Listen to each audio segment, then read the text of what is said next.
కిందకి అనేది చూడొద్దు సార్ మీరు దయచేసి. స్పైన్ డౌన్ చేయొద్దు, స్పైన్ కదా డౌన్ చేయొద్దు. అడిగేయండి, మంచిగా నడవాలి.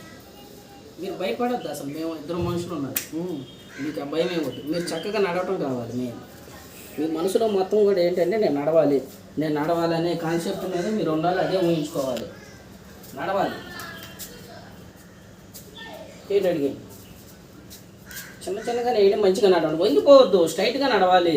కాలు కూడా పెద్ద ఎందుకు వేస్తున్నారు, చిన్నగా ఏంటి అడుగు మంచిగా.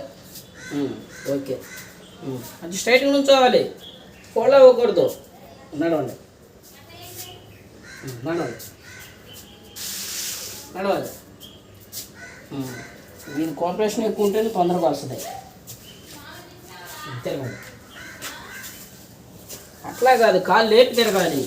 అలా తిప్పితే ఎట్లా ఉపయోగం ఏముంది? చేసేదంత దేనికి? మంచి స్ట్రైట్గా నుంచోండి, అలా నుంచోండి. ఒక నిమిషం మంచి ఫ్రీగా నుంచోండి. కాళ్ళ మీద కూడా వెయిట్ వేసుకోండి, నీలాగా చేసుకోండి. మళ్ళీ ఓకే,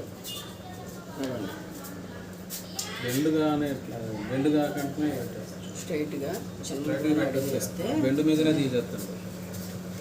కొంచెం ఏడవద్దు సార్, అట్లా ఏడవద్దు, అలా ఏడవద్దు.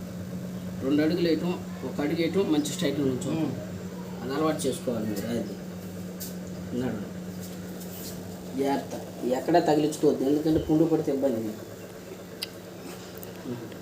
వంగిపోవద్దు, స్ట్రైట్గా ఉండాలి మీరు. ఏంటి అడిగేయండి, మళ్ళీ ఏంటి అడిగి.